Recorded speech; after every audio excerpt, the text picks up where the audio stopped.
Namaste and welcome to this exciting new episode of Sathology Debunking Mythology. Sat means truth, Logos means a study of science, Sathology means a science of truth, a study of truth. It's very early in the morning here. So, mythology and very in the morning, so you can expect some kind of a issue here, but anyway, we'll see. Mythology, on the other hand, means science of fake lie, imagination, or science of myth, which is a Sanskrit word for a lie, or fake, or imagination. So, in these shows, we discuss topics where we remove the mythology aspect and bring in very important question we are going to answer today. Or and this show will be in Hindi, and I had to give introduction in English because a lot of hosts are there. इन आज हमारा विषय है कि जो Europe के जो सनातनी थे वो किस तरह पथभ्रंश हो गया उनका, या वो दूसरे पंथों में कन्वर्जन हो गया इतना आसानी से क्रूसेड्स की वजह से, और अनेक कारण है उसके। आज हमारे साथ एक ऑथर हैं, उन्होंने काफी पुस्तकें लिखी हैं और हमारे शो पे काफी बार हम लोग काफी इंपॉर्टेंट टॉपिक्स पे डिस्कशन किया है। तो बहुत ही without delay let us welcome doctor Shailendra Kumar.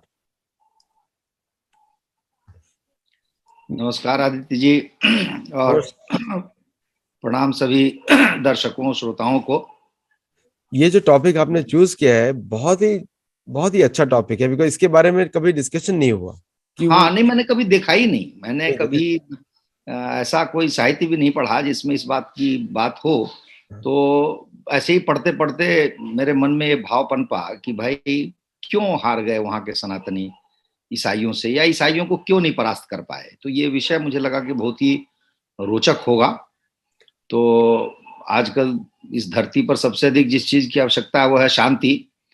तो मैं जो हूँ ओम शांति शांति शांति कहूंगा। हमारे शास्त्रों में इसका बहुत ज्यादा उल्लेख है।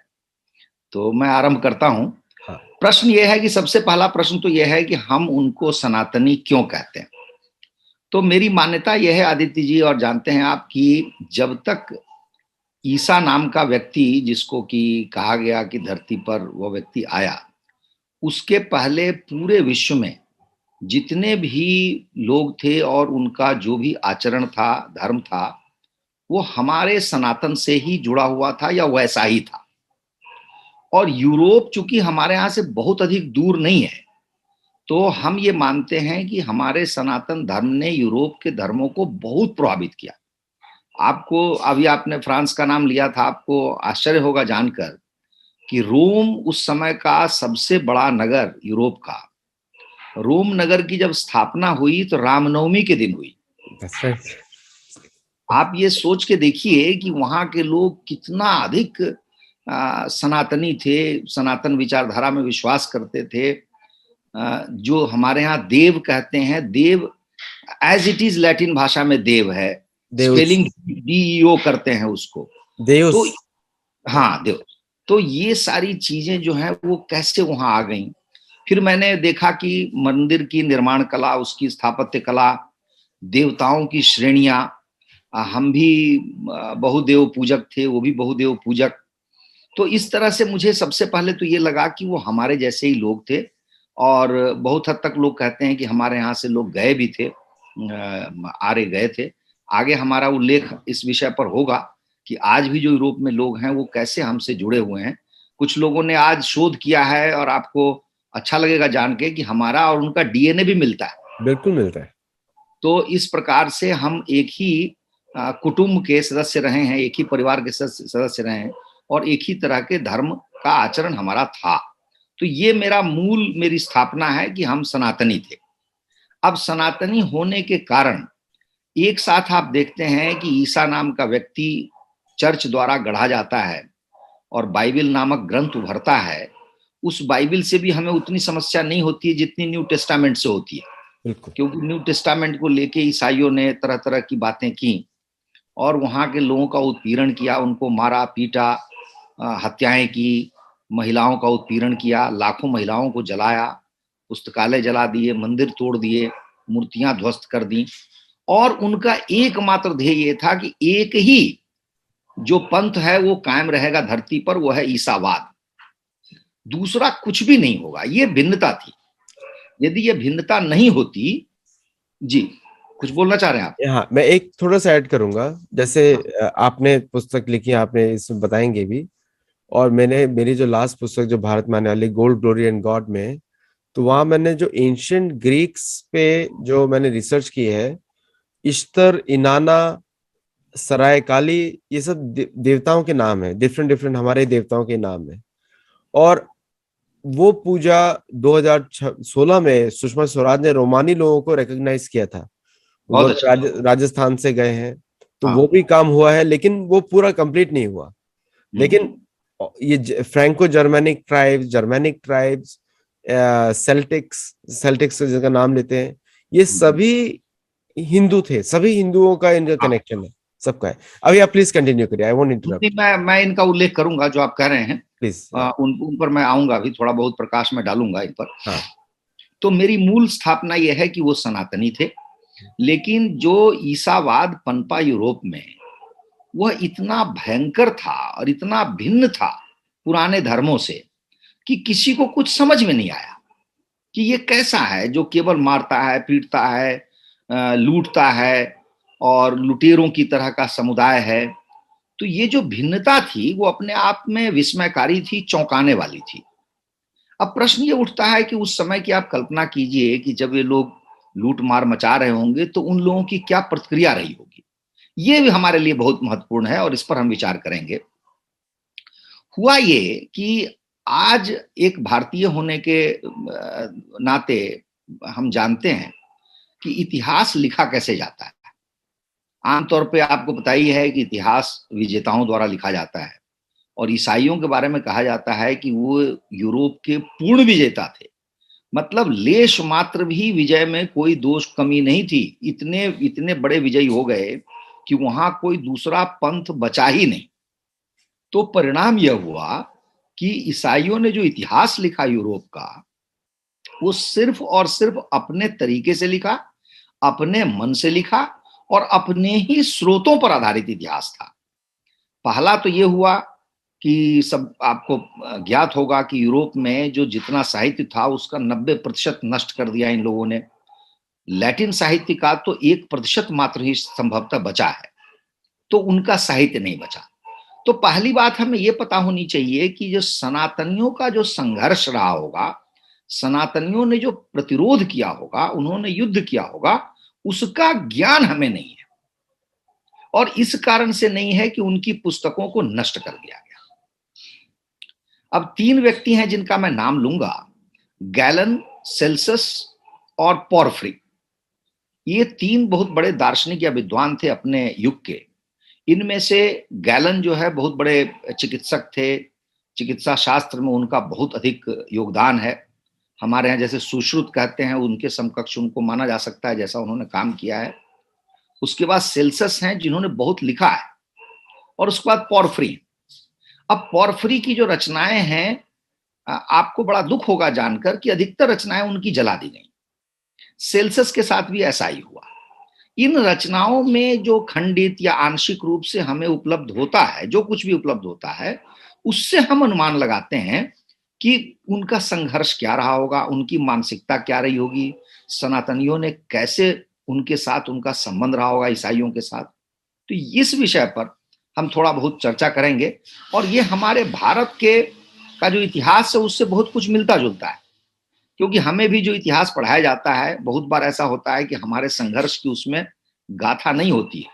आपने सुना होगा या पढ़ा होगा कि ऐसा लिखा होता है हमारे इतिहास में कि जो महमूद गजनवी था, वो अपने यहाँ से चला, मंदिर लूटता गया और रास्ते में कोई नहीं मिला। इससे बड़ी मिथ्या क्या हो सकती है, इससे बड़ा झूठ क्या हो सकता है। उस समय भी भारतवर्ष विश्व का सबसे बड़ा देश था जनसंख्या के हिसाब से। क्या सारे लोग तमाशा देखते रहे होंगे, दृश्य देखते रहे होंगे? वो आ गए, मथुरा लूट के चले गए। तो सच ये है कि हजारों लोगों की हत्या हुई, हजारों लोगों ने संघर्ष किया, युद्ध हुआ, लेकिन वो जो युद्ध है, हमारा संघर्ष है, वो इतिहास की पुस्तक से अदृश्य है, ओझल है। इसी तरह की स्थिति यूरोप के साथ भी हुई। उनका संघर्ष हुआ। मैं एक दृष्टांत आपको बताऊंगा। यह घटना तुर्की की है। आज की का जो तुर्की है, वो कभी था नहीं, आप पहले तुर्की नाम का कोई देश नहीं था, ये तो इधर से तुर्क गए हैं तो उन्होंने देश बनाया है। तो बाइजेंटिन जो साम्राज्य था उसका हिस्सा था, वहीं जो इस्तांबुल है वो उसका केंद्र होता था बाइजेंटिन का।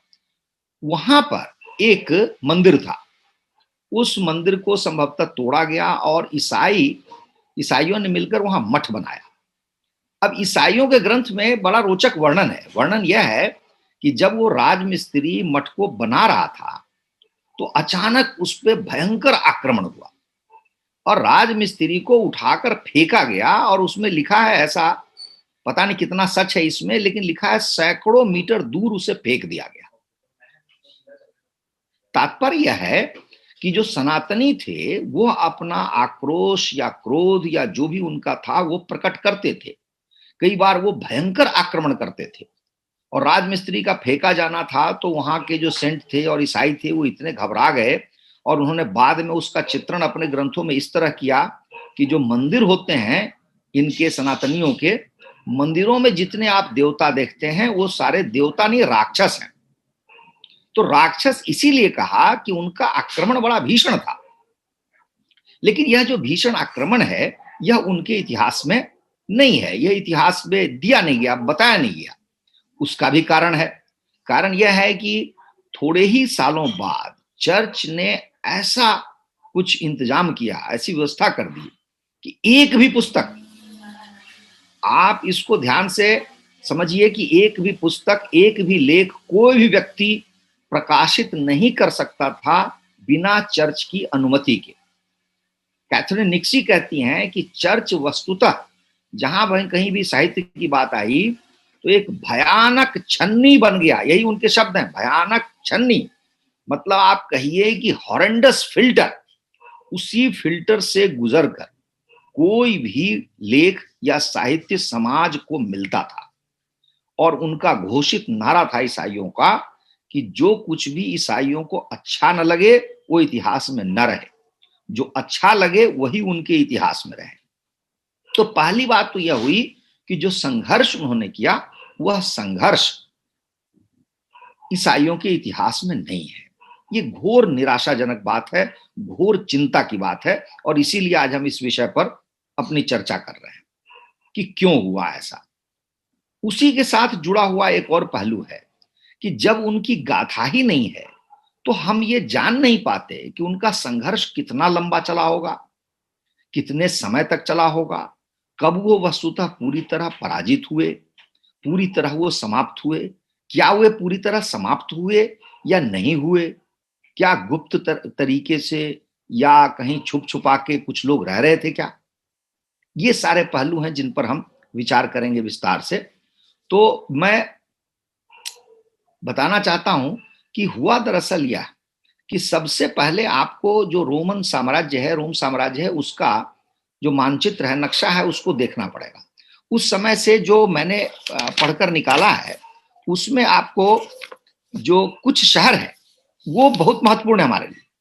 वो जो शहर हैं वो मैं आपको बता रहा हूं कि इनके नाम हैं इटली तो देश हो गया, यूनान, ग्रीस, और गौल कहते हैं फ्रांस को, स्पेन, सीरिया और मिस्र। तो ये 6 देश हैं जिनके नाम आते हैं रोम साम्राज्य में जब हम ईसाइयों की बात करते हैं। ये जो 6 देश हैं, इन 6 देश पर उनका भयंकर आक्रमण हुआ ईसाइयों का, और यहां से सबसे पहले सनातनियों को इन्होंने अदृश्य कर दिया, गायब कर दिया, समाप्त कर दिया। और यह काम इतनी क्षिप्र गति से हुआ, जल्दी से हुआ कि आप यह अनुमान लगाइए 100-1.25 साल में इनको समाप्त कर दिया।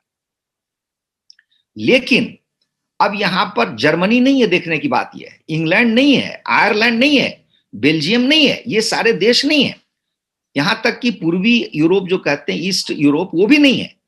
तो इसका तात्पर्य यह हुआ कि वहां पर ईसाइयों को और लंबा संघर्ष करना पड़ा।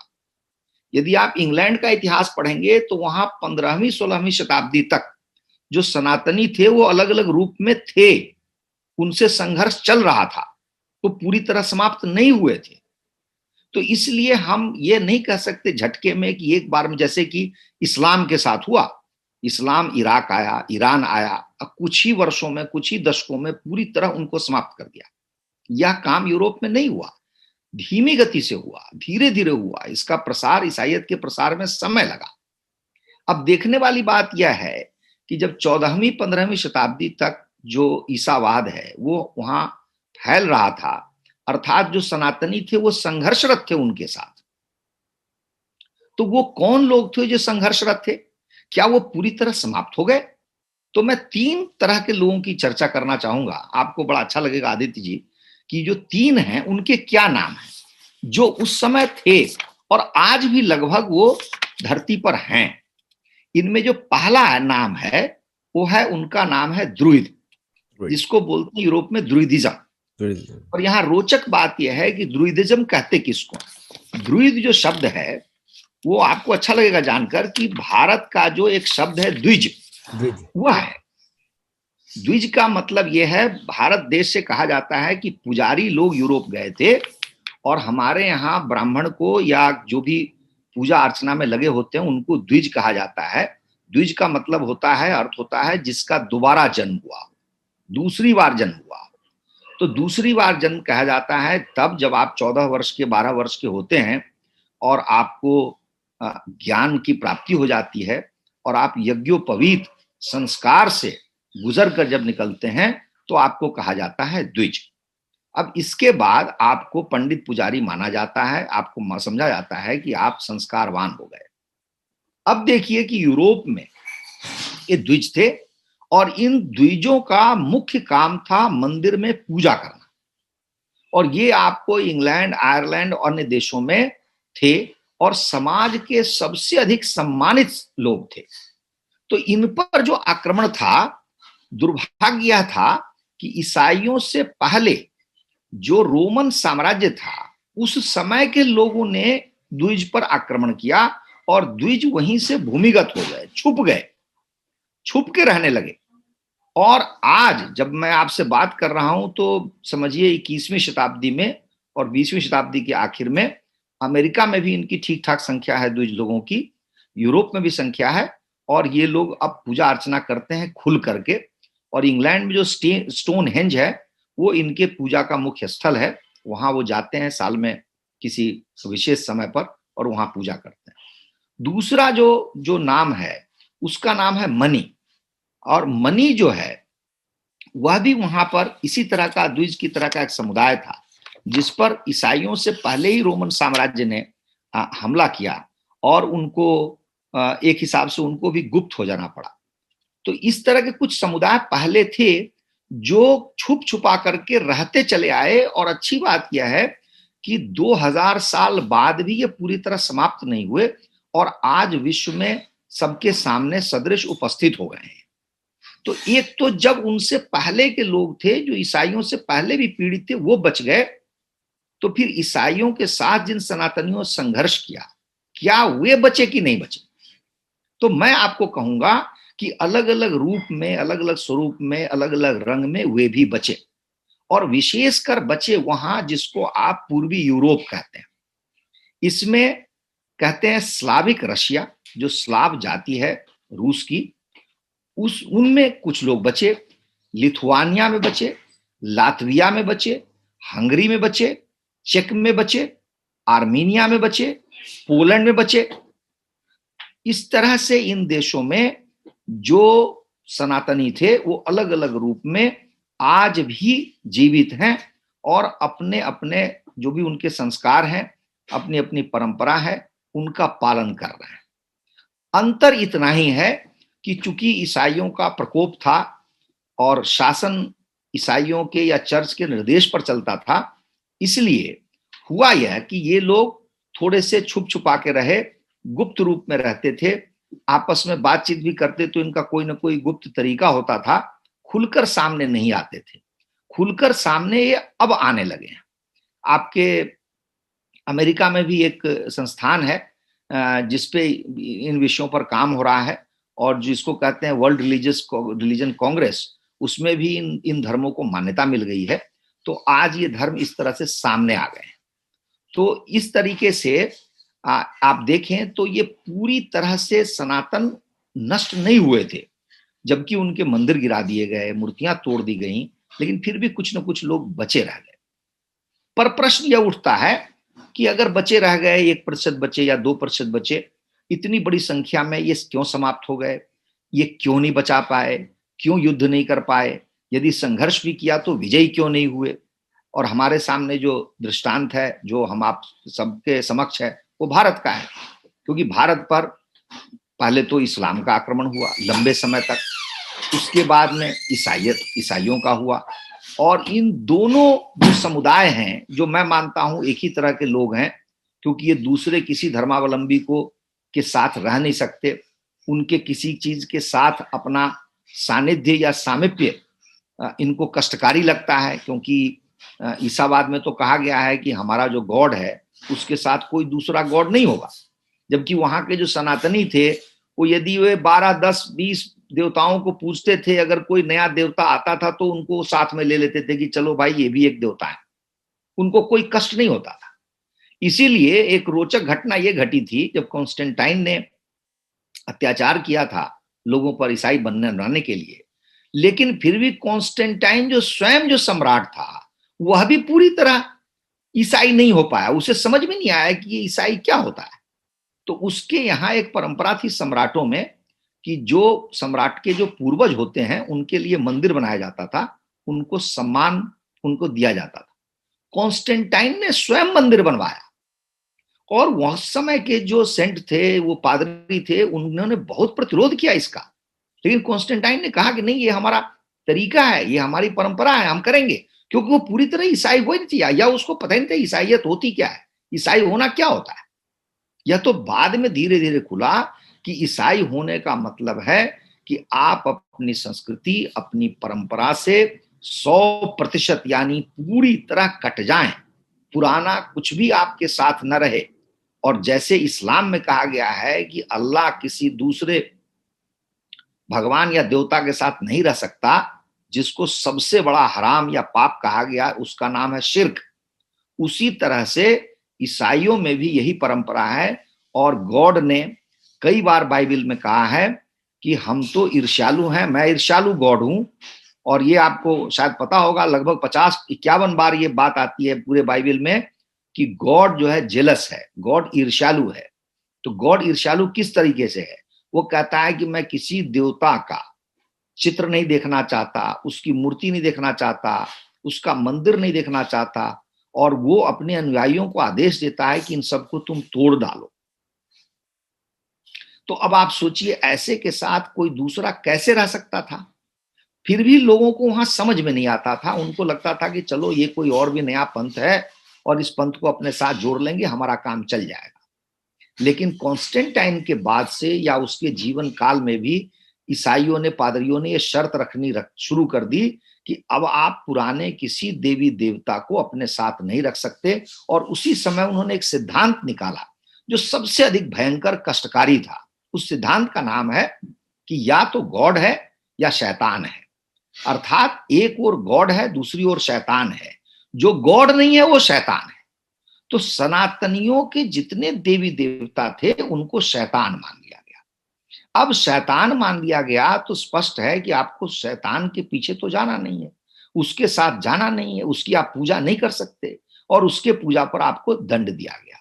दंड यहां तक था कि बढ़ते बढ़ते अंत में मृत्यु दंड का भी प्रावधान कर दिया गया कि यदि आपके पास कोई गॉड है, कोई जो वो गॉड जो ईसाइयों का नहीं है, तो आपको मृत्यु दंड भी दिया जा सकता है।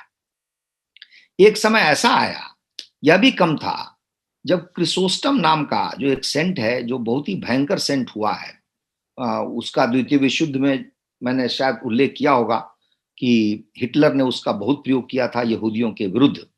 तो क्रिसोस्टम ने यह बात लिखी कि हमें लोगों के बीच जासूस भेजने चाहिए। और यहां एक रोचक प्रसंग है जो मैं बताना चाहूंगा कि वहां पर कहा गया कि हमें केवल आपका शरीर नहीं चाहिए, अर्थात शरीर अगर आपका उपस्थित हो जाए चर्च में तब भी हम संतुष्ट नहीं होंगे।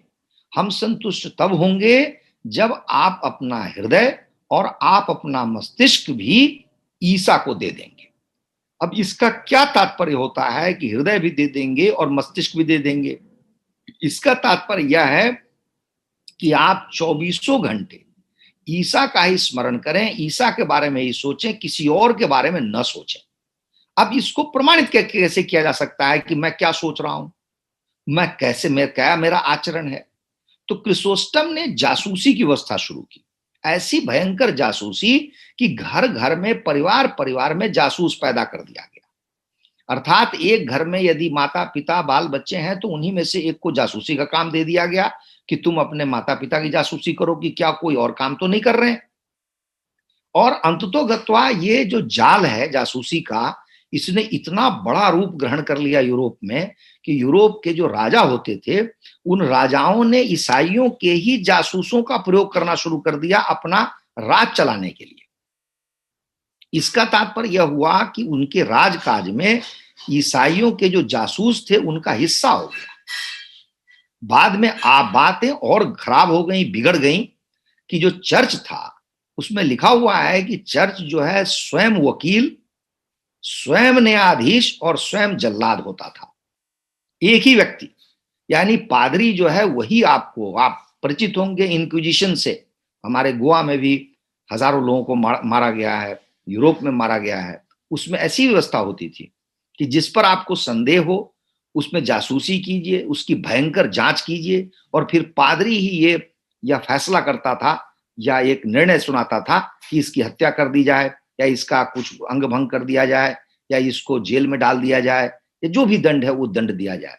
तो इस प्रकार से इन लोगों ने भयंकर अत्याचार करके सनातनियों का कोई भी द्वार बचने नहीं दिया। उनके पास कोई और तरीका नहीं बचा कि वो बेचारे स्वयं को सुरक्षित रख सकते थे। एकमात्र यही तरीका था कि उनको ईसाई बनना था, और पूरी तरह बनना था। मतलब उसमें कहीं कोई लेश मात्र भी कोई बचाव का कहीं कोई उपाय नहीं था। यह भयंकर हाल ईसाइयों ने पैदा किया। अब प्रश्न यह उठता है कि क्या भारत में ऐसा नहीं था? यदि भारत में था तो हम कैसे बच गए? क्या हमारे पूर्वजों ने कुछ ऐसे काम किए या कुछ चमत्कारी काम किए जिस कारण से हम आज सनातनी बच गए, यूरोप नहीं बच सका? क्या कारण हो सकते हैं? मैंने इस पर काफी कुछ सोचा विचारा, और एक अच्छी बात मैं आपको बताऊं कि आज लगभग लोग तो कहते हैं 1800 साल बाद, अगर आप देखें तो या 1700 साल बाद, जब कॉन्स्टेंटाइन ईसाई बना था यूरोप में, उसके बाद से संभवतः पहली बार रोम ही वो केंद्र था जहां पर ईसाइयों ने वो आक्रमण शुरू किया और अपना राजकाज फैलाया। आज उसी रोम में, उसी रोम नगरी में एक आश्चर्यजनक, सुखद आश्चर्य घटना घटी है। ये करीब 1970 के आसपास की घटना है, जब वहां एक सज्जन है, बड़े ही माननीय सम्मानजनक व्यक्ति हैं, उनका नाम है गुसापा बारबरा। यह पुजारी हैं, और जो सनातन धर्म है यूरोप का, उस सनातन धर्म के बहुत बड़े ज्ञाता हैं। उन्होंने इसी वर्ष जून महीने में पिएटास नाम से एक पुस्तक लिखी है, और उस पुस्तक में जो उस समय का रोम का धर्म था या यूनान का धर्म था, और क्या लोगों का आचरण था, क्या व्यवस्था थी, उस पर यह पूरी पुस्तक है। पुस्तक में उन्होंने यह भी वर्णन किया है कि आज वो क्या कर रहे हैं, और वो जो सनातन धर्म है वहां उस समय का, उसका कैसे उसका पुनर्जीवन हो सकता है। मुझे बड़ा अच्छा लगा, और मेरा सौभाग्य हुआ कि गुसापा बरबरा से हमारी 2 बार बैठक हुई ऑनलाइन, अभी हाल में ही पिछले 2 महीनों में 2 बार। और उनसे मैंने ये सारे प्रश्न भी किए कि क्या कारण है कि यूरोप में सनातनी हार गए, भारत में सनातनी बच गए। तो उनका जो कुछ भी कहना था वो कुछ हद तक उस समय के जो सनातनी थे उनके दोष का भी वर्णन कर रहे थे। वो उन्होंने एक तो बात बार बार कही कि हमारे यहाँ मेरिटोक्रेसी का अभाव था। उनका यह वक्तव्य है। मैं काफी सोचता रहा कि मेरिटोक्रेसी का क्या अर्थ हो सकता है। तो मुझे ऐसा लगा कि भारतवर्ष में ज्ञान विज्ञान की, शास्त्रों की जितनी गहरी परंपरा थी, उस पर लोगों का जितना गहन अध्ययन था कि आप को पता होगा कि अनेक लोग, एक नहीं अनेक ऐसे लोग हैं जिनको वेद कंठस्थ थे, बहुत को उपनिषद कंठस्थ थे, बहुत लोगों को गीता कंठस्थ थी। तो ये जो ग्रंथों का जो कंठस्थीकरण है या उस आचरण पर या उस पर विश्वास की इससे अच्छा धरती पर कुछ नहीं है, और उसके लिए मर मिट जाने का एक संकल्प, संभवतः इस ओर बारबरा का इशारा होगा। तो मैंने इस पर और मनन चिंतन किया, तो मुझे यह लगा कि पहला तो कारण यह होगा कि यूरोप के जो सनातनी थे, चूंकि वो भारत से बहुत हद तक गया हुआ सनातन धर्म था, और यदि हम नाम की बात करें तो बड़ा रोचक तथ्य यह कि हम अपने धर्म को सनातन कहते हैं या धर्म कहते हैं, बाद में लोगों ने हमें हिंदू कहा, तो हिंदू धर्म भी नाम होता है। यूरोप के बारे में पहला प्रश्न तो यह है कि वह जो धर्म था यूनान में या रोम में, उस धर्म का नाम क्या था? यह बहुत बड़ा प्रश्न है, मेरे लिए तो यक्ष प्रश्न है, क्योंकि ईसाइयों ने तो उसको पेगन, हीथेन, पता नहीं क्या क्या जो शब्द दिए हैं वो गाली हैं, अपमानजनक शब्द हैं, उनको तुच्छ या नीच दिखाने के लिए हैं। उनका नाम क्या है, वह नाम हमें नहीं पता था। उनका नाम इन्होंने, बारबरा ने दिया है पिएटास, और ये पिएटास ही था। और मुझे बड़ा अच्छा लगा उनसे बात करके, उनसे प्रश्न करके, उनको सुनकर कि उनका कहना है कि ये जो पिटास है, और हम आप कई बार बात करते रहते हैं कि इस्लाम और ईसाइयों में यह होता है कि भाई ये मोनोथिज्म है, एक ही गॉड की बात है, एक अल्लाह की बात है। हमारे यहाँ बहुदेव हैं, हम लोग अनेक मूर्तियों की पूजा करते हैं, अनेक देवताओं की पूजा करते हैं। मैंने यह प्रश्न उनके सामने रखा, मैंने किया कि भाई आप क्या आज सोचते हैं, आपको क्या लगता है कि आपका जो पिटास है और इनका जो ईसावाद है, इसमें क्या आपको लगता है एक एक देवता और अनेक देवता को लेकर के? उनका वक्तव्य बड़ा बहुत ही अच्छा था। उन्होंने कहा देखिए, मैं इस वर्गीकरण में पड़ता ही नहीं, और ना मैं उनको यह अनुमति देता हूं कि वे हमें बहुदेववादी कहें, बहुमूर्ति पूजक कहें। हम उनको ये नहीं कहने देते, और ना हम उनको कुछ कहने जा रहे हैं। हम सिर्फ वो करते आ रहे हैं जो परंपरा से करते आ रहे हैं। हमारे जो धर्म है उसका नाम पीठास है, और जो देवी देवता उस समय थे उन सब देवी देवताओं की हम पूजा आज करते हैं। अच्छी बात मुझे एक यह लगी कि आज उसी रोम में उन्होंने इतना सुंदर मंदिर बनाया है कि उसकी तस्वीर आप देखें तो आपको अति प्रसन्नता होगी। और जहां ये बैठते हैं बारबरा, अब बातचीत करते हैं, उसके ठीक पीछे अनवरत अग्नि प्रज्वलित रहती है। तो ये अग्नि पूजक भी हैं, और उस समय के जो देवता हैं जैसे अपोलो हैं, सूर्य देवता, अन्य देवता, सब देवताओं को मानते हैं। और मंदिर बनाने की जो विधि है वो वैसी विधि है जो हमारे यहाँ है, बहुत ही एलैबोरेट, बहुत ही विशद वर्णन है उसका, उन विधियों का। और उन विधियों से अब इनका काम आरंभ होता है कि ये मंदिर जगह जगह बनाते जा रहे हैं। तो इसमें जैसा कि मैं आपको जानकारी दूंगा कि कितने देश अब शामिल हो गए हैं, और ये कितना सुखद आश्चर्य है, और घड़ी की सुई कैसे घूमकर वापस आ रही है 1700 साल बाद यूरोप में। तो मैं शुरू करता हूं आपको रोम से, जहां पर मैंने बताया बारबरा है। उसके बाद आप चले आइए एथेंस में, ग्रीस में, यूनान में, जहां पर हेलेनिज्म शुरू हो गया है। हेलेनिज्म वही है जो प्राचीन काल में या ईसाइयों से पहले उस युग में जो जिस तरीके से पूजा अर्चना करते थे उसी का काम शुरू हुआ है।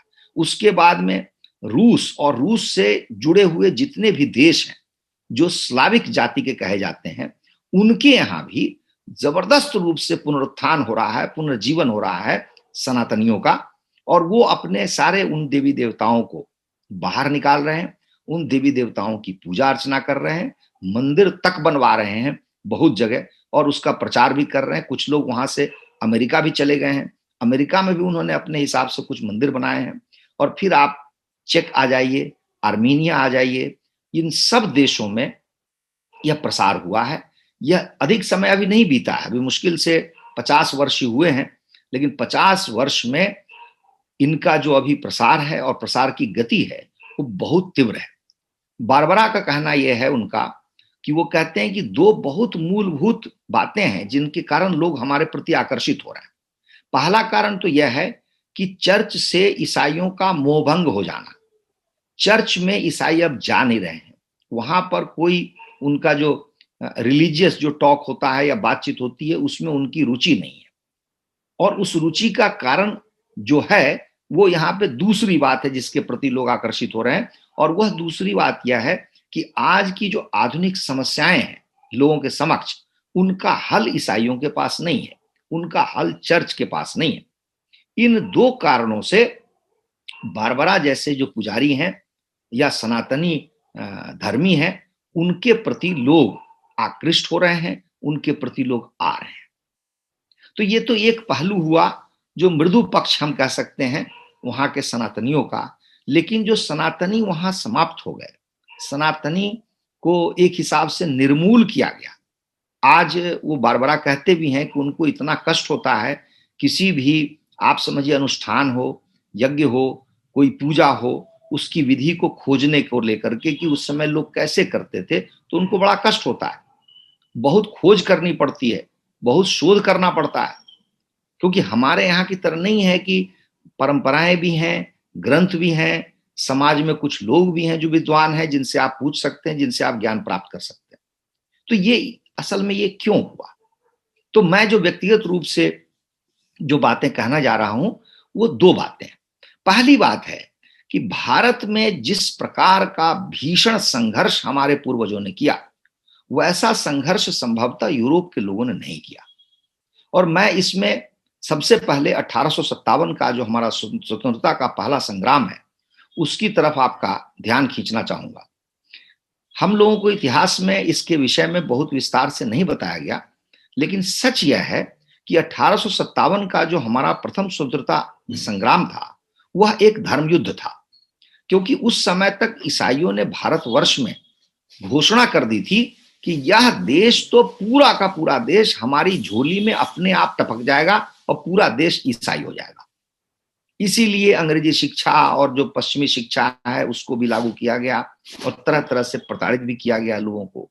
1857 में जो लोगों ने अपने समझिए घर से निकलकर अपनी जान की बाजी लगा दी, हजारों लाखों लोग मारे गए, उसके पीछे एक प्रधान तत्व यही था कि यदि हम युद्ध नहीं करेंगे तो हमारा धर्म नहीं बचेगा। वो धर्म युद्ध था और इतिहासकार इसको संभवतः बहुत सहजता से स्वीकार नहीं करे। लेकिन आश्चर्यजनक बात है, सुखद आश्चर्य की बात है कि 1857 का जो हमारा संग्राम था, वो 1947 में जो स्वतंत्रता आंदोलन है उससे भी कहीं अधिक सफल था। क्योंकि 1858 में जो महारानी विक्टोरिया थी, उस विक्टोरिया महारानी का जो घोषणा पत्र था, जिसे इलाहाबाद में यहाँ के जो तत्कालीन वायसराय थे उन्होंने पढ़ा, उसमें जो लिखा था वो भारतवर्ष के लिए विजय गाथा है। उसमें ये वर्णन किया गया था कि हम ये संकल्प करते हैं कि आगे से आपके धार्मिक सामाजिक किसी भी विषय में हम हस्तक्षेप नहीं करेंगे। यह इतनी बड़ी बात थी कि इससे पहले कभी भारतवर्ष में अंग्रेजों के काल में, अंग्रेजों के समय में किसी ने सोचा नहीं था। यह हुआ, उससे तो कमतर था 1947 का, जबकि चरणबद्ध तरीके से वार्ता चल रही थी कि हाँ इतना अधिकार अब मिल गया, इतना अधिकार तब मिल गया और अंत में आपको स्वतंत्रता मिल गई, जिसके लिए ब्रिटिश एक्ट ऑफ पार्लियामेंट है। तो आप ये नहीं कह सकते खुलेआम और डंके की चोट पर कि हमने स्वतंत्रता हासिल की। आपने अंग्रेजों के साथ बैठ करके, स्वतंत्रता तो चल रही थी, लाखों लोगों ने जान भी दी, बहुत कष्ट भी हुआ, लेकिन जिस स्वरूप से जिस तरीके स्वतंत्रता मिली वह एक तरह का कहिए कि वार्ता आधारित, जिसको कहते हैं नेगोशिएट करना, वो बार बार होता रहा। यही कारण था कि मैं मानता हूं कि 1947 से कुछ मायने में 1857 का जो हमारा संग्राम था वो कहीं अधिक फलदायी था। वह एक हिसाब से हमारी विजय थी, जिस विजय में अपने आप उनको कहना पड़ा कि हम आपके साथ आगे चलकर कोई हस्तक्षेप नहीं करेंगे। इसीलिए एक भी राजा का राज्य उसके बाद नहीं लिया गया। राजा अपने अपने तरीके से हमारे देश में राज करते रहे। और बहुत कम लोग इस बात पर ध्यान देते हैं कि जब अंग्रेज हमारे से 47 में अंग्रेज हमारे यहाँ से गए, तब भारतवर्ष का आधा भौगोलिक क्षेत्र और आधी जनसंख्या पर जो शासन था वो अंग्रेजों का नहीं था, वो हमारे भारतीय राजाओं का था।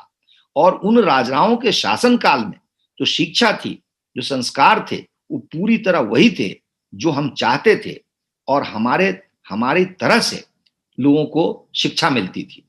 यह हमारा दुर्भाग्य 1947 के बाद आरंभ हुआ, जब संविधान में इस तरह के प्रावधान डाल दिए गए कि हिंदू धर्म, सनातन धर्म, उसकी शिक्षा दीक्षा पर एक हिसाब से प्रतिबंध लगा दिया गया, लेकिन ईसावादी शिक्षा, इस्लामी शिक्षा, उनके लिए अनुमति दे दी गई, या उनको यहां तक कि राज्य धन भी दे सकता है। तो उनको अपने प्रचार प्रसार के लिए धन तक सरकार दे सकती है, राज्य दे सकता है, लेकिन हिंदू धर्म की चर्चा या उस पर विचार या उसका अध्ययन अध्यापन संभव नहीं है हमारे किसी विद्यालय में। यहां तक कि निजी रूप से भी आप खोल के करना चाहें तो आप नहीं कर सकते। संभव है, आप पर यह प्रश्न उठ जाएगा कि आप क्यों कर रहे हैं, क्योंकि आपके विद्यालय को मान्यता नहीं मिलेगी। मान्यता सरकार देती है, राज्य देता है। तो मैं ये मानता हूं कि 1857 जैसा संघर्ष, जिस भीषण तरीके से हमारे पूर्वजों ने युद्ध किया और उसका एक और सुखद परिणाम हुआ, वो इतना अच्छा परिणाम हुआ कि ईसाइयों को अंदर से लग गया कि आप हिंदू जहां रह रहे हैं, हिंदू समाज जहां रह रहा है, जहां पे स्थापित हिंदू समाज है, उनको आप नहीं छेड़ सकते, उनको आप ईसाई नहीं बना सकते। इसी का परिणाम है कि तत्क्षण ईसाई मिशनरियों ने निर्णय लिया और वो चले गए दूर दराज भारत के पूर्वोत्तर हिस्से में या जंगलों में जहां जहां आदिवासी रहते थे, और उन्हीं लोगों को ईसाई बनाने लगे। और आज भी इस भारतवर्ष में मात्र 2.3% ईसाई हैं इस देश में। तो मैं मानता हूं ये हमारे भीषण संघर्ष का परिणाम था।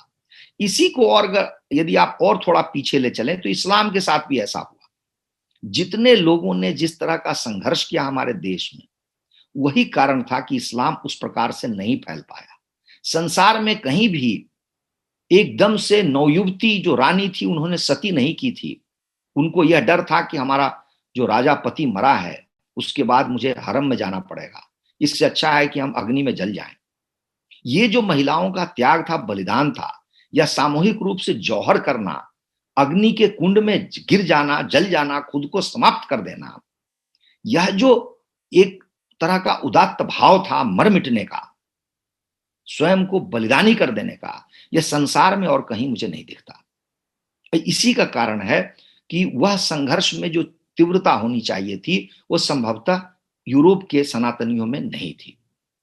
कारण हुआ, इसका परिणाम हुआ कि वे बेचारे बुरी तरह हार गए। एक और बात मुझे समझ में आती है, और वो यह है कि हमारे यहां चाहे इस्लाम हो या ईसाई हो, ये बाहर से आए थे, हमारे यहां से नहीं थे, हमारे समाज का हिस्सा नहीं थे। तो हम इनसे युद्ध कर सकते थे, इनसे लड़ भिड़ सकते थे, क्योंकि ये हमारे समाज का हिस्सा नहीं थे। यूरोप के साथ एक विडंबनापूर्ण स्थिति थी कि ये ईसाई उनके बीच थे, ये कहीं बाहर से आए ही नहीं थे। इसीलिए आप देखेंगे बाइबल में लिखा हुआ है कि अपने पड़ोसी से प्रेम करो। तो सच्चाई यह है कि ईसाइयों ने कभी पड़ोसी से प्रेम नहीं किया, अगर वो ईसाई नहीं है तो उनके पीछे जासूस छोड़ दिया। तो यदि आपके हर मोहल्ले में, आपके जहां रह रहे हैं उसके अंदर ही ऐसे शत्रु हों, तो आप ये अनुमान लगाइए कि आप कैसे बचेंगे। जिस तरह की जासूसी व्यवस्था कर दी उन लोगों ने आपस में, कोई किसी की शिकायत करे, 1 सेकंड के अंदर पादरी को पता चल सकता था। और जिस तरीके से ईसाइयत की पकड़ हो गई समाज पर और राजा तक पर, यह बड़े आश्चर्य की बात है कि चर्च ही राजा बनवाता था। कई बार उसको जो पसंद नहीं होता था, उसको राजा बनने की अनुमति नहीं देता था। मुझे कई ऐसी घटनाएं पता चली हैं पूर्वी यूरोप के देशों में, जहां कोई राजा बनना चाहता था लेकिन चर्च की अनुमति नहीं आई, वर्षों उसको बैठना पड़ा। इंग्लैंड का जो हेनरी राजा था, उसका तो प्रसिद्ध घटना है कि उसके बच्चा नहीं हो रहा था, वो अपनी पत्नी को तलाक देना चाह रहा था, लेकिन उसको चर्च ने अनुमति नहीं दी। अंत में कहा जाता है कि ये कहावत चल गई इंग्लैंड में कि राजा ने कहा कि तुम मुझे पत्नी को तलाक नहीं देना चाहते हो, मैं कैथोलिक चर्च को ही तलाक देता हूं। और उसी दिन से इंग्लैंड प्रोटेस्टेंट हो गया। तो आप ये देखिए कि चर्च की कितनी गहरी रुचि थी हर चीज में, हर चीज में हस्तक्षेप था। मैंने थोड़ी देर पहले ही कहा, वकील भी वही हैं, न्यायाधीश भी वही हैं, फांसी पे लटकाने वाले जल्लाद भी वही हैं। तो बच के जाने का कोई रास्ता नहीं था। एक और छोटा सा कारण जो मुझे समझ में आता है, जो वहां पर नीत्शे, एंगल्स या और भी जो जॉर्ज बर्नार्ड शॉ, जो बड़े बड़े विद्वान हुए, उन्होंने इस बात का वर्णन किया है कि कुछ ही प्रकार के लोग जो हैं ईसाइयों के प्रति, ईसाइयत जो ईसावाद है उसके प्रति आकृष्ट होते थे। उनमें पहली जो कोटि थी वो थी मूर्ख लोगों की, जो एकदम निरे मूर्ख थे, अनपढ़ थे, वो इनके प्रति आकृष्ट हो जाते थे। दूसरे वो होते थे जो कुछ ऐसी महिलाएं थीं जो भी अनपढ़ थीं कह लीजिए, कुछ बच्चे थे जो दौड़ते भागते उनकी तरफ चले जाते थे, और जो बाकी लोग थे वो गुलाम थे, स्लेव थे, दास थे। तो गुलामों को ऐसा लगता था कि पता नहीं हमें कुछ फायदा हो जाएगा, कुछ लाभ हो जाएगा, तो ये झुंड के झुंड बन गए। और इनके जो सरदार थे वो चर्च के लोग थे, जो पादरी थे, बिशप थे, सेंट थे, और वो हो गए एक तरीके से लुटेरे। और राजाओं पर इतना अधिक उनकी पकड़ हो गई कि आपको समझ में नहीं आएगा कि कॉन्स्टेंटाइन किस जमाने से जो जो बड़े बड़े बिशप होते थे उनको जो वेतन दिया गया, वो उस समय के उनके कई तो मंत्री कहिए, अधिकारी कहिए, उनसे भी अधिक वेतन दिया गया। तो इनको पैसे भी आ गए। फिर उन्होंने जमीन या भूमि कब्जा करनी शुरू कर दी, लोगों से बेगार करानी शुरू कर दी, काम करना शुरू कर दिया, और चर्च संपत्तिवान होना शुरू हो गया। आज भारत में भी चर्च बहुत ही अधिक संपत्तिवान है। तो धन संग्रह करना चर्च ने सीख लिया। उसके बाद में इसने गुंडे डकैत पालने शुरू किए। इस पर साहित्य बहुत कम लिखा गया है, लेकिन बहुत कम लोगों को इस बात पर की जानकारी है कि यूरोप में जिसको हम स्टैंडिंग आर्मी कहते हैं, स्थायी सेना, वो बहुत बाद में आई है। तो वहां दो ही तरह की सेना होती थी, या तो जो आपके जमींदार हो गए, उस टाइप के जो लोग हैं, उनको ये शर्त होती थी भाई तुम कुछ लोगों को पालो, सैनिक रखो, अन्यथा चर्च के गुंडे होते थे। तो इन्हीं दोनों तौर तरीकों से वहां पर जो भी विधि व्यवस्था थी वो चलाई जाती थी। तो एक कारण यह भी था कि आपके अंदर ही वो घुसे हुए लोग थे, और ये जो लोग थे वो बड़े ही अनपढ़ किस्म के लोग थे, ये हमला कर सकते थे। तो जिसको कहते हैं अंग्रेजी में ब्रूट फोर्स या पाशविक शक्ति, उस पाशविक शक्ति के सामने जो आपकी नैतिक शक्ति थी, जो ज्ञान की शक्ति थी, बड़े बड़े दार्शनिक थे यूरोप के, वो बेचारे परास्त हो गए, वो नहीं लड़ पाए, और अंततोगत्वा यूरोप में सनातनी की पराजय हो गई। एक बिंदु यहां पर फिर भी महत्वपूर्ण है, पराजय तो उनकी हुई, लेकिन आपको 15वीं शताब्दी में जिसको हम रिनेसांस कहते हैं यानी पुनर्जागरण कहते हैं, वो क्या था, इस पर भी बहुत कम लोगों ने विचार किया है कि पुनर्जागरण वस्तुतः क्या है। हमें जैसा पढ़ाया जाता है, हमें ये कभी नहीं बताया जाता कि पुनर्जागरण का एक अभिप्राय यह भी हो सकता है कि आप ईसावाद को छोड़िए, विमुख होइए, या कम से कम उसको नजरअंदाज कीजिए, या उसको उतना अधिक नहीं मानिए जैसा आप मान रहे हैं। यह एक अर्थ हो सकता है, क्योंकि आप ईसावाद के पहले जो सनातन धर्म है उसकी तरफ जा रहे हैं।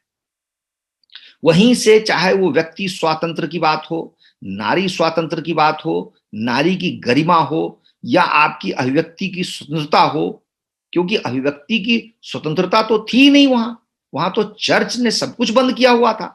तो किसी भी प्रकार की स्वतंत्रता की यदि आप चर्चा करना चाहते हैं, उल्लेख करना चाहते हैं, तो आप जाते हैं सीधा सीधा कॉन्स्टेंटाइन से पहले के समय में, जब यूरोप में रोम का साम्राज्य था, और उस समय इस प्रकार की स्वतंत्रता उपलब्ध थी सब लोगों को।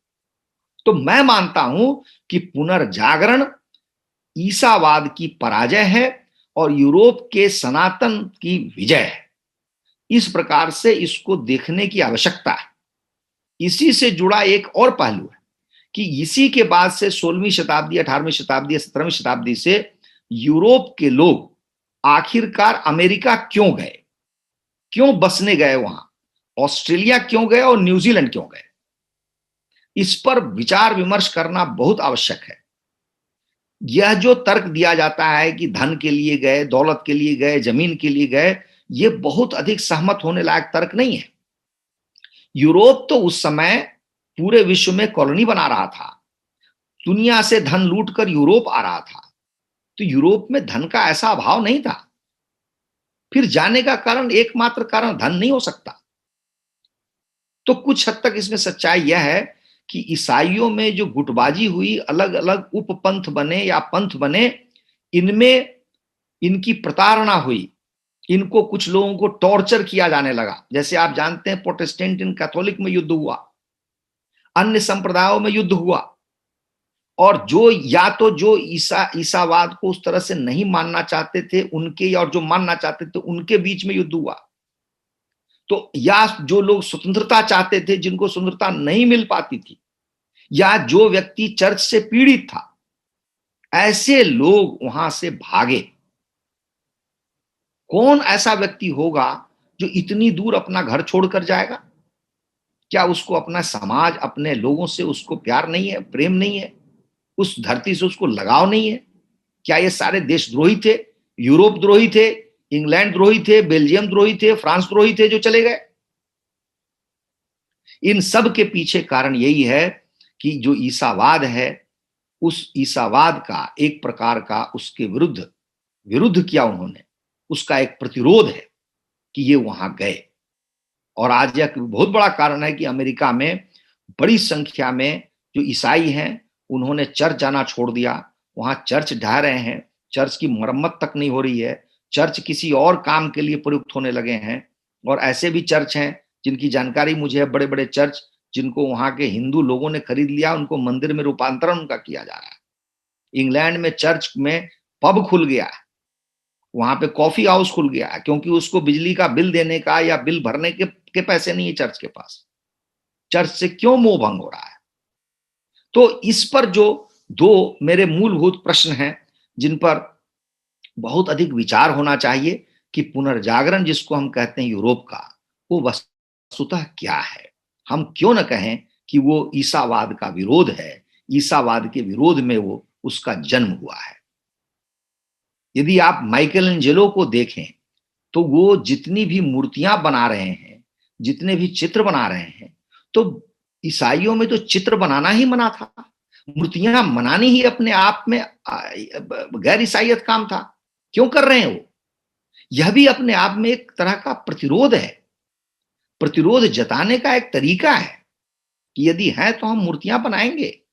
और उसके बाद से जबरदस्त रूप से बड़ी संख्या में मूर्तियां बनी हैं, उनके चर्च बने हैं, कैथेड्रल बने हैं जिनमें मूर्तियां डाली गई हैं, एक से एक सुंदर मूर्ति बनाई गई।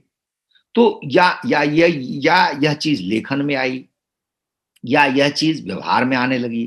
तो ये जो स्वतंत्रता का जो बोध है, यह स्वतंत्रता तो वहां थी ही नहीं, क्योंकि चौथी शताब्दी कॉन्स्टेंटाइन से लेके और 14वीं 15वीं शताब्दी तक का जो युग है, उसको यूरोप के सभी विद्वान मानते हैं कि अंधकार युग है, अंध युग है, जिसमें और कुछ होता ही नहीं था सिवाय इस काम के कि ईसाई अपने से अलग जो लोग हैं उनको प्रताड़ित करके मार देते थे। वो बचे ही नहीं, कोई शोध नहीं हुआ, कोई ज्ञान विज्ञान की बात नहीं हुई, कोई बड़ी रचना नहीं हुई, कोई बड़ा ग्रंथ नहीं लिखा गया, कोई मनोरंजन का साधन नहीं था, क्योंकि ईसाइयों में कहा गया कि हंसना गुनाह है, हंसने पर पाबंदी थी। चर्च में जाकर कोई हंस नहीं सकता था, कोई मुस्कुरा नहीं सकता था। कुछ पादरी कहते थे हमें गॉड ने इसलिए नहीं भेजा है कि हम हंसें, यदि हम यहां हंसेंगे तो हमें हेल में जाना पड़ेगा, अगर हम रोते रहेंगे, कष्ट सहते रहेंगे तो हम हेवन में चले जाएंगे। ऐसी उनकी विचारधारा थी। इतनी बड़ी बड़ी मूर्खतापूर्ण बातें थी कि बाइबल में लिखा हुआ था या लिखा हुआ है कि पृथ्वी का कोई आकार नहीं है।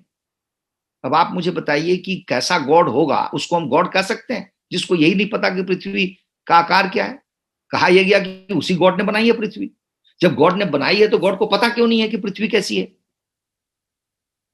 तो ये मूर्खतापूर्ण बातें थी। ऐसी मूर्खतापूर्ण बातें और ऐसी मूर्खतापूर्ण मान्यताओं के बीच किसी तरह का कोई विकास संभव ही नहीं था। इसलिए पुनर्जागरण अपने आप में यूरोप में ईसावाद की पहली पराजय है, और उसके बाद से उसकी पराजय का जो काम है वो आगे बढ़ता चला गया है। वो चाहे इंग्लैंड हो, फ्रांस हो, जर्मनी हो, अमेरिका हो, ऑस्ट्रेलिया हो, न्यूजीलैंड हो, या अन्य देश हो। और आज यह ऐसी स्थिति में पहुंच गया है, और जितने मैंने देशों के नाम बताए, जितने लोगों के नाम बताए जो वहां के पुजारी हैं और वहां का जो सनातन धर्म है उसको कैसे लेके आगे बढ़ रहे हैं, तो आपको यह चीज अच्छी तरह से समझ में आ जाएगी कि पिछले 1700 साल के बाद यह जो चक्र है वो पूरा हो गया। अब उनकी ईसाइयों की उल्टी गिनती शुरू हो गई, और ये जो सारे वहां के सनातनी पुजारी हैं, पंडित हैं, वे भी इस बात को खुलकर मानने लगे हैं कि अब ईसाइयों का जो समय है वो निकट आ गया है और उनको कोई अब बचा नहीं सकता, क्योंकि उनके पास कुछ है ही नहीं जो बच जाए। जो कुछ भी था खोखला था। आपके अमेरिका में जो सेमिनरीज हैं जहां पे पढ़ाई होती है ईसावाद पर, वहां अक्सर सेमिनरी में एक डिपार्टमेंट होता है जिसका नाम होता है एपोलोजेटिक्स। मुझे बहुत समय लगा इस बात को समझने में कि कैसे किसी धार्मिक संस्था में एक विभाग हो सकता है जिसका नाम होगा एपोलोजेटिक्स। इसका मतलब है, हिंदी में मैं समझता हूं, बचाववाद, बचाव करने का शास्त्र। अर्थात वहां पर यह पढ़ाया जाता है कि यदि तुम किसी का मतांतरण करने जा रहा हो, किसी को ईसाई बना रहे हो, तो वो क्या क्या प्रश्न तुम्हारे बारे में पूछेंगे और जिसके लिए तुमको बचाव करना पड़ेगा। तो आप यह मानिए कि जिस रिलीजन में, जिस पंथ में आपको सबसे पहले एपोलोजेटिक्स बताना पड़े, अर्थात आप स्वयं मानते हैं आप में कितनी कमियां हैं, तो आपका भविष्य तो बिल्कुल ही अंधकार में है, आपका कोई भविष्य नहीं है।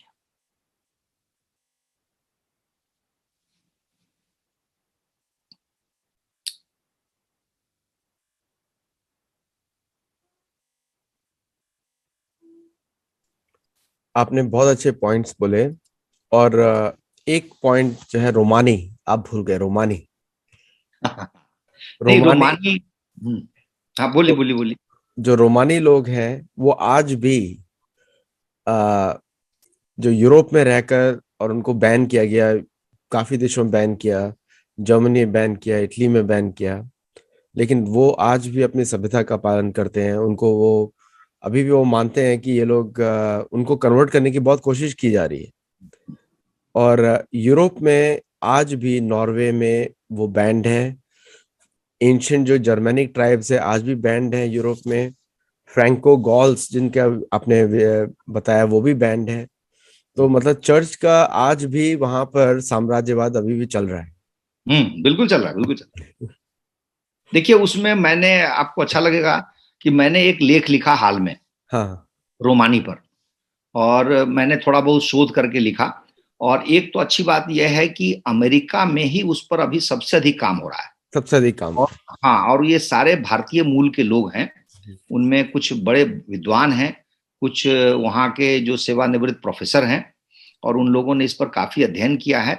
और आपके यूनाइटेड नेशंस वगैरह में उन्होंने पिटीशन वगैरह सब भेज दिए, और यूनाइटेड नेशन से उनकी वार्ता भी हो रही है इस पर, इस समस्या पर, और काफी कुछ काम भी आगे बढ़ा है। भारत में भी, जैसे आपने बताया था, हमारी जो भूतपूर्व मंत्री थी सुषमा स्वराज, उन्होंने एक इस पर कॉन्फ्रेंस की थी। भारत सरकार को भी पता है इस बारे में, और इस पर काम हो रहा है। और ये केवल यूरोप में ही नहीं, तुर्की वगैरह में भी है रोमानी, और तुर्की अन्य में भी। देशों में भी है। तो इसलिए इनकी संख्या अच्छी खासी है, बड़ी संख्या है।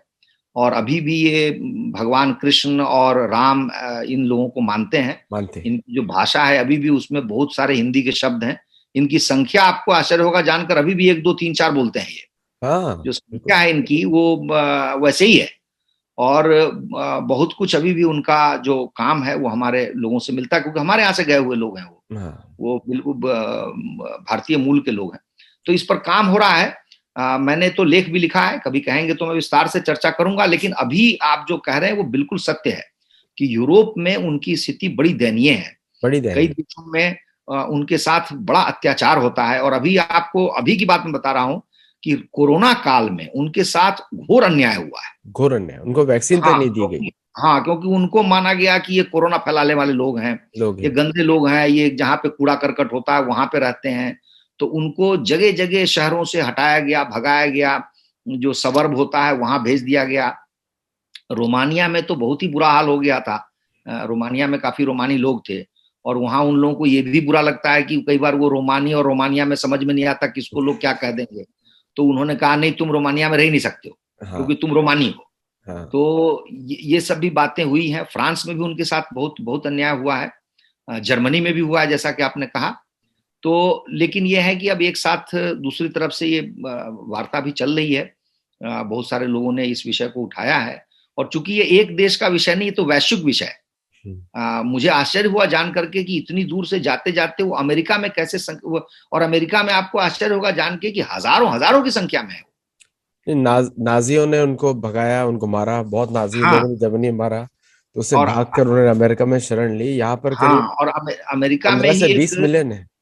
बिल्कुल अमेरिका में ही एक कोई नेता थी महिला, 1940 की बात है हाँ, कि 1940 में उन्होंने इनके लिए बहुत कुछ सोचा था, किया था। क्योंकि करेक्ट। जो प्रोफेसर हैं वो जो शोध कर रहे हैं उन्होंने इसका वर्णन किया है कि पहली बार अमेरिका में 1940-42 में इन पर जो है लिखा गया, और एक अमेरिकन पॉलिटिशियन थी, उन्होंने काफी इंटरेस्ट लिया कि ये कैसे जिएंगे, कहाँ रहेंगे, किन शहरों में रहेंगे, तो इन सब बारे में बातें हुई हैं। तो इसलिए मैं तो उस पर लिखा हुआ हूँ, इसलिए कभी अगर समय मिलेगा तो उल्लेख करूंगा। लेकिन वो हमारे लिए बहुत बड़ी पीड़ादायक समस्या है। बहुत। आप अपने आर्टिकल satology.org पे भी भेज सकते हैं, वहाँ पे आप लिख सकते हैं वहाँ पे। हाँ, और मैंने देखा, मुझे अच्छा लगेगा, मैं बिल्कुल भेजूंगा। उधर भेजिए, वो खुद ही वहाँ पे लिख सकते हैं, और वहाँ पे इस तरह के ऐतिहासिक आर्टिकल्स रहेंगे तो बहुत लोगों को मार्गदर्शन मिलेगा। और नहीं एक नहीं, मैं तरीके से, बिल्कुल। एक जो आपने बताया, ये भारत की जो फॉरेन पॉलिसी है उसमें काफी मदद कर सकती है ये इन्फॉर्मेशन। हाँ हाँ कि हाँ। क्योंकि जो वेस्ट है हमेशा प्रेशराइज करता है ह्यूमन राइट्स पे, और हम्म। देखा जाए तो वो स्वयं भी ह्यूमन राइट्स नहीं फॉलो करते हैं। नहीं, नहीं करते, नहीं करते। नहीं करते हैं, तो ये सारा जो बनाए हुए ह्यूमन राइट्स तो एक बिकम से pressurising technique to hmm pressurise countries like India. Hmm तो अगर इंडियन फॉरेन ऑफिस इसको इश्यूज को उठाता है, तो इट बिकम से पहली बात तो हम धर्म को बचा रहे हैं, और हम्म दूसरा कि हम ये भी क्वेश्चन कर रहे हैं डिप्लोमेटिकली, नेगोशिएटिंग पॉइंट आल्सो, कि आप लोग तो अपने ह्यूमन राइट्स से देख नहीं लेते इतनी मेजर पॉपुलेशन को। और अमेरिका में इनको डाल दिया है नेटिव अमेरिकन के साथ में, तो hmm now they are in even more danger in hmm. America. तो थैंक यू सो मच, आप वेरी ब्यूटीफुल प्रेजेंटेशन। और आपका आर्टिकल है, और मेरी लास्ट पुस्तक ही इसी पर है, कर्स ऑन द नेटिव्स। हम्म तो हम्म। तो ऑलरेडी मार्केट में है ऑलरेडी, तो पीपल कैन रीड इट। और डॉक्टर शैलेंद्र कुमार की पुस्तकें पब्लिश हो रही है, आप जरूर पढ़िए, उनको खरीदिए, डाउनलोड करिए, और उनका वितरण भी करिए। नमस्ते एंड थैंक यू। बहुत बहुत प्रणाम, धन्यवाद।